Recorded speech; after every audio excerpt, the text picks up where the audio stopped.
Dan Castro here. Good to see you, Dan.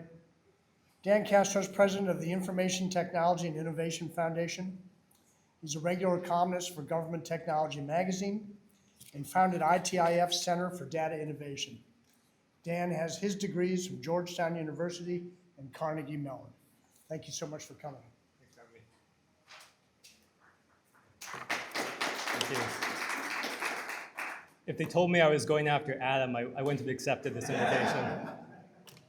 Well, first, thanks for being here. Those of you in the second hour, you're the true believers. Really appreciate you sticking through this. I want to step back for a moment and remind us about the goals of AI policy. So much of the AI debate right now, it's about AI safety, AI models. It's about making sure it's safe. It's about making sure we're putting up guardrails, making sure things don't go wrong. And sometimes it seems like we spend so much time talking about how to make sure things don't go wrong, how to make sure it doesn't take all our jobs, how to make sure it doesn't invade our privacy, how to make sure it doesn't hack all our systems, that we lose sight of all of these amazing transformative potentials of this new technology. So in healthcare, as we were talking about, it can accelerate drug discovery, improve diagnoses, and expand access to care. In education, we don't talk about that enough. It can equip every student in America with private tutors and personalized learning resources that would have been unthinkable for all but the wealthiest a few years ago. In transportation and logistics, it can increase safety and automation, lowering costs and improving efficiency across the entire economy. And in industry, it can serve as a catalyst for productivity growth, allowing US industries to increase their global competitiveness and help revitalize America's advanced manufacturing sector. But we're not going to get there by pausing AI research. We're not going to get there by putting moratoriums on building data centers. And we're not going to get there by holding back the release of frontier American AI models. Safety is a goal, of course, with AI policy, but it's not the only goal. And we get that in pretty much every other sector. In transportation, we don't say transportation is just about preventing accidents. We say it's also about building roads and improving efficiency in the economy. In health policy, we don't say it's just about preventing adverse medical events. It's about expanding care, improving affordability. AI is the same thing. We have to have a more comprehensive view of AI policy. Now, I think, of course, some policymakers understand at least part of this challenge.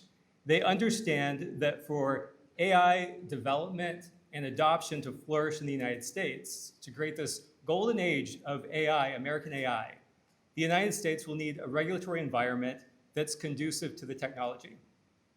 So that means doing things like passing data protection laws that actually allow data collection, data sharing, and data use. Data is the backbone of the AI economy. If we can't share it and use it, we're not going to be able to do AI.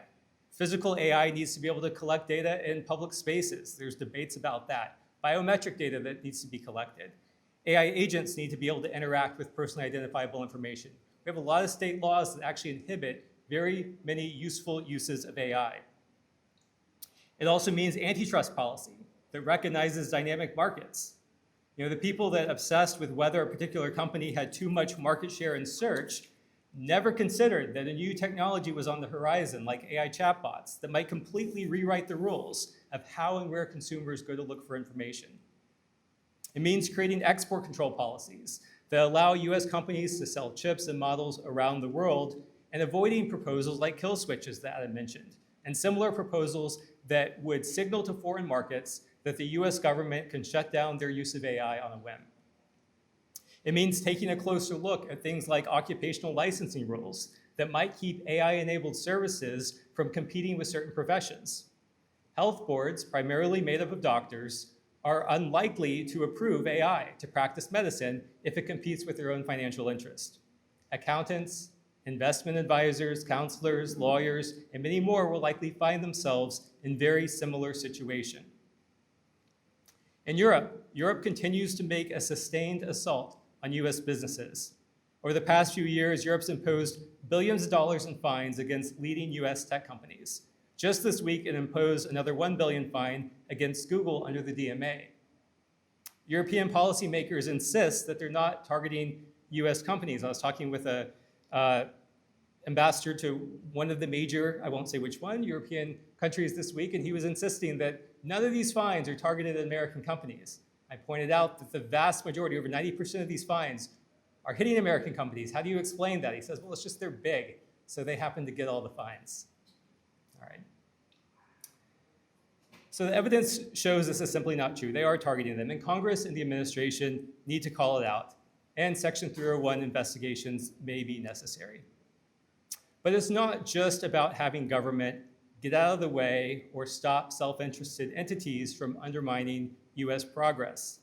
It's also about building the future.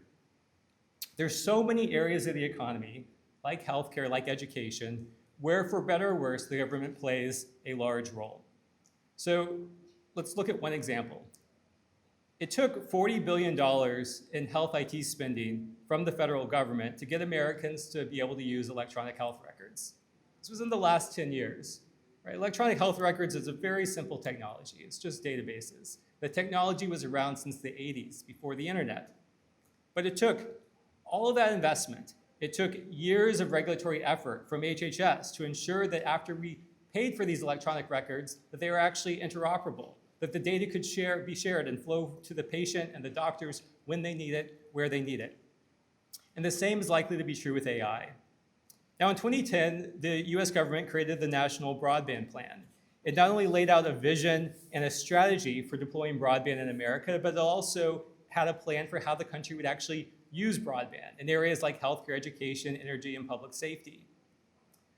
Where is our national AI strategy that outlines those specific steps needed to start using AI, to lower healthcare costs for Americans, to get the technology deployed in K-12 schools, and to accelerate adoption of autonomous vehicles? Where's the plan for how American businesses are going to adopt AI agents? There's no plan yet, but we need to move the conversation in that direction.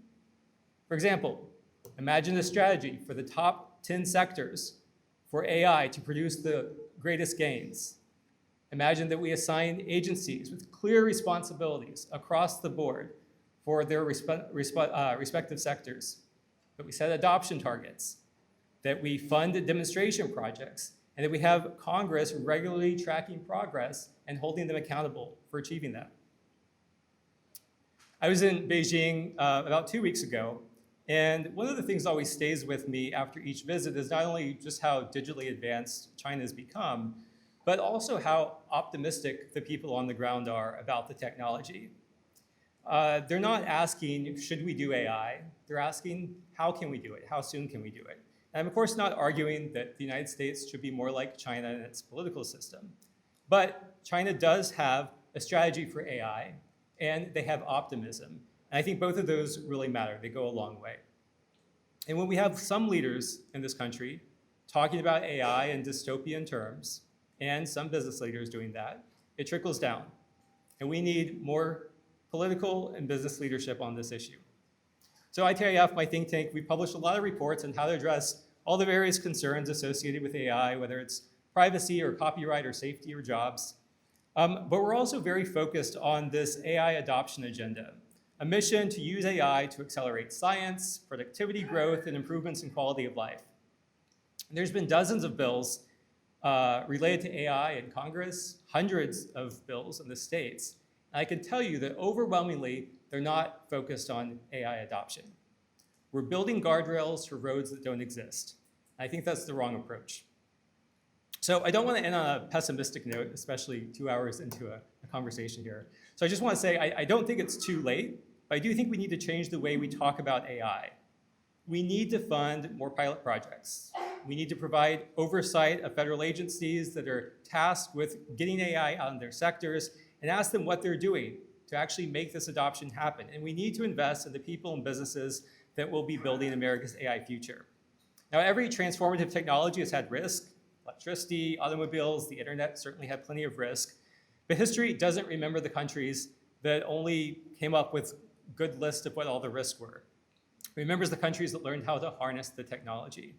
I think that's the choice we have here today. Spend the next decade or more debating about how to constrain AI and make it safe, or spend it learning how to use AI to make Americans healthier, wealthier, and more productive.